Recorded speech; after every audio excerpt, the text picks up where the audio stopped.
It starts with increasing your leadership skills first. And that started me on a path of, really trying to consume as much leadership content as I could.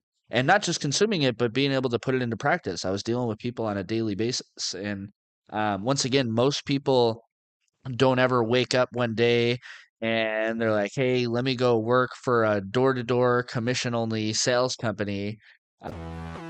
Welcome to Street Leadership, where grit meets grace and ambition meets action. I'm your host, Ryan Goldman, diving deep into the stories that shape today's leaders. Get ready to be inspired, challenged, and transformed. Let's lead the way together. Welcome to the Street Leadership Podcast with myself, Ryan Goldman. And today I wanted to talk to you guys actually about one of my first mentors, and his name is John Maxwell. And if you don't know who John Maxwell is, he is a renowned leadership expert. And pretty much most of my leadership philosophy, I would say, was based on the teachings of John Maxwell. He's written over 100 books and literally is like the leadership expert. And so many years ago, I went and got certified to be a part of the John Maxwell team, to be able to like coach and speak and train on his material, which was a really cool experience. But more importantly, like he just has so many leadership principles that I think can be applied across any industry, because when you're talking about leadership, you're talking about dealing with people. I remember one of my first business mentors. He I was new in the door-to-door business and was kind of starting my journey on personal growth and development. And the book that he recommended to me was the 360 Degree Leader. And so I went to Barnes and Noble and I bought this audio uh, CD, collection of this book. And I remember it just playing in my car for like a year straight, just over and over and over again. And I don't know how many times I probably listened to that same, audio. I don't even know if I changed the CDs that often, but it was a really interesting and kind of started my leadership journey, because for me, like I was never what I would consider a leader. I wasn't a popular kid. I was never, a captain of a team. Never had like a lot of friends. I had my close friends, but not like what you would expect of a leader. And one of the things that I learned really early on was that leadership is a skill, and it's something that can be developed if you're really intentional about it. And so part of that comes down to just being intentional with like okay, I want to develop the skills of leadership to become a better leader. And I realized early on in door-to-door sales that in order for me to make more money, it was going to come down to me running a team. And because then I was getting paid not just off of my own production, but I was getting paid on the production of others. So the bigger team that I could have, there was no limit to how big of a team I could have, and the more money that I could make. So it was kind of money motivated in the beginning. And then it really shifted towards like, it became a passion of being able to help people. And essentially is almost even the theme of this podcast, right? Street leadership. And so leadership has been a profound impact in my life. And like I said, most of the principles I've learned came from John Maxwell. And one of the things that he's quoted and famous for saying is, everything rises and falls on leadership. And in his first book, or not first book, but one of his most popular books is the 21 Irrefutable Laws of Leadership. And the first law of leadership is the law of the lid. And essentially, what it states is that your leadership ability is the lid on your team's effectiveness. And what that means is that like if you're a level 6 as a leader, your organization will only ever grow to being a level 5 organization. And so if you really want to increase your organization and your ability to lead, it starts with increasing your leadership skills first. And so that started me on a path of really trying to consume as much leadership content as I could, and not just consuming it, but being able to put it into practice. I was dealing with people on a daily basis. And once again, most people don't ever wake up one day and they're like, hey, let me go work for a door to door commission only sales company. And so it takes a certain level of leadership to be able to sell people kind of on the vision and why they're doing this. And at one point we were only getting paid $20 a sale. And so you can imagine like the amount of sales you have to do in door-to-door sales to make a lot of money was really significant.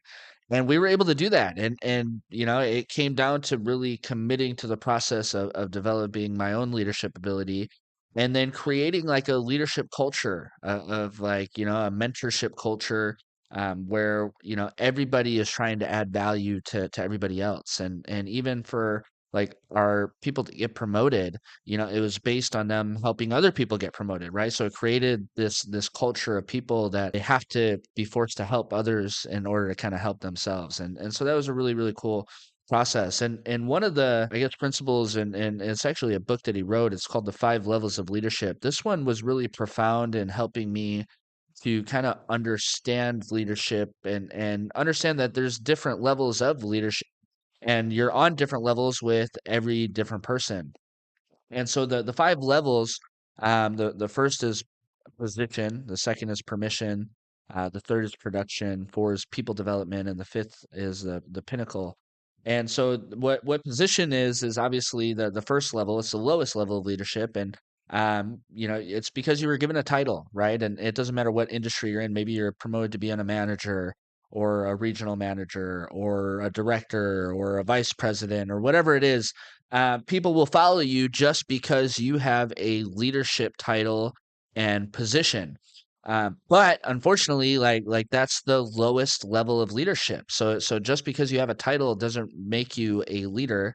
It just gives you the authority of leadership to actually be in a position where you can start kind of making a difference. And so part of that is like in order to move to the second level, which is permission, is you have to focus on building relationships with people. And this is where I see a lot of people that struggle in our business. Is like if you don't like people, it's gonna be hard to build a relationship with people, right? And so you have to commit to the process of cultivating relationships. And because that's what ultimately, like, people go along with people they get along with. And so the more that you have to have a pleasing personality where people enjoy being around you, and then they give you permission to lead them based on the relationship that you've built with them. And so it really comes down to like you have to spend time with your people. You have to get to know your people. You have to figure out what their dreams and their goals and their desires are, and why are they here? Where are they going? And once you start to know those things, then you start to be able to start to influence, right? And then one of the things that John Maxwell says is leadership is influence, nothing more, nothing less, right? It's your ability to influence the people around you. And if you think you're leading and nobody is following, you are only taking a walk. So to move up the levels of leadership, the most important thing is you have to learn how to develop relationships with the people that you're leading. The third level of leadership is production.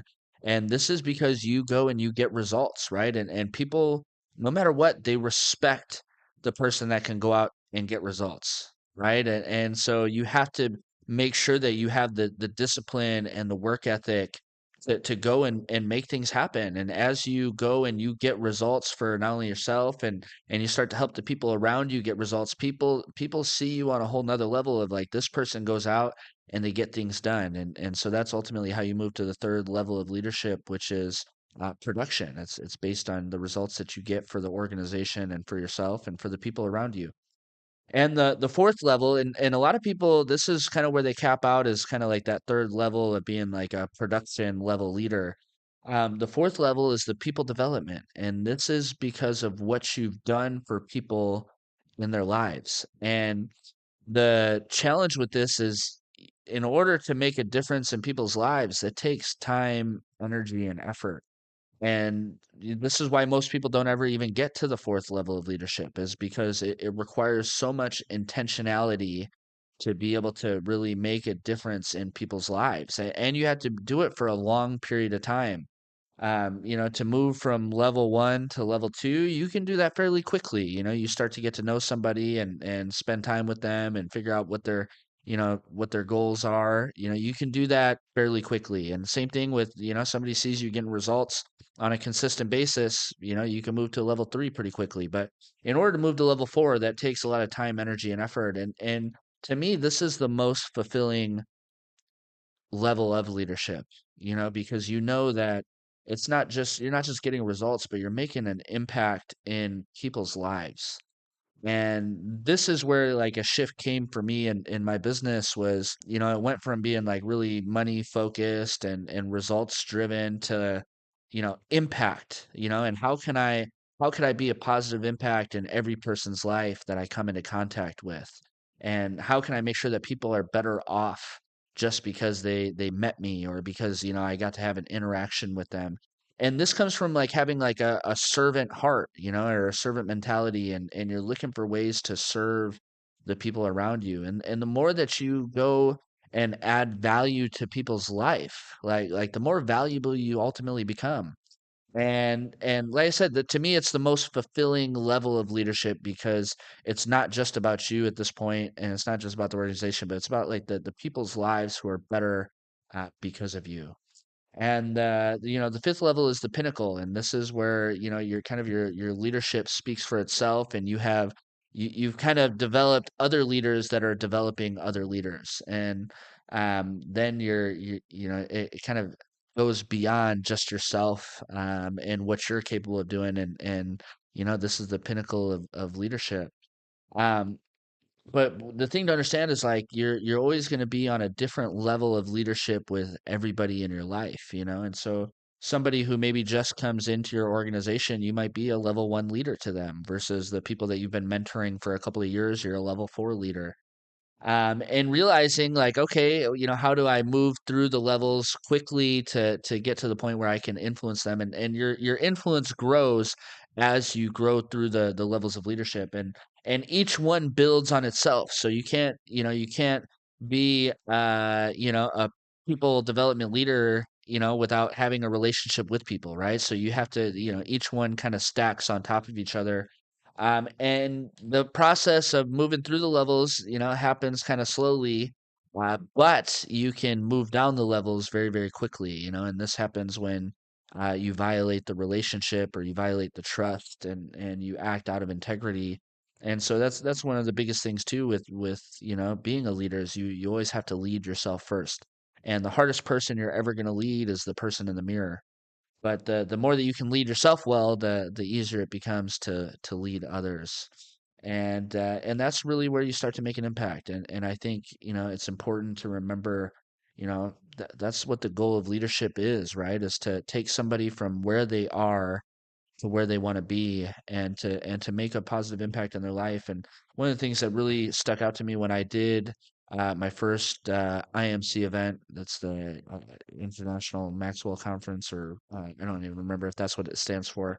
But it was, we are transformational leaders, and what a transformational leader is somebody who gets people to think, speak, act, and behave in a way that brings positive change into their lives, and so the world needs more transformative leaders, or people that can drive transformation in people, and get people to start seeing themselves differently, and making a positive contribution to the world. So I just wanted to share that with you guys today. It's been, an incredible journey.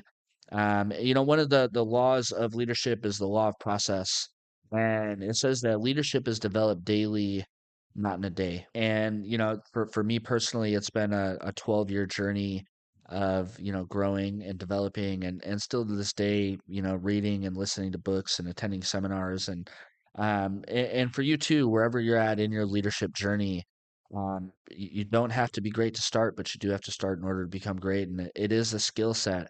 And that's what I think a lot of people don't understand, is they think, leaders are just these natural born people. And I could tell you firsthand they're not, and it comes from having a commitment to developing yourself, and having a commitment to developing the people around you, and adding value. And that's what ultimately makes a great leader. So commit to the process. It is a process. It doesn't happen in a day, and over time you're going to see the results of that compound in your life. So Appreciate you guys tuning in, and I'll see you on the next one.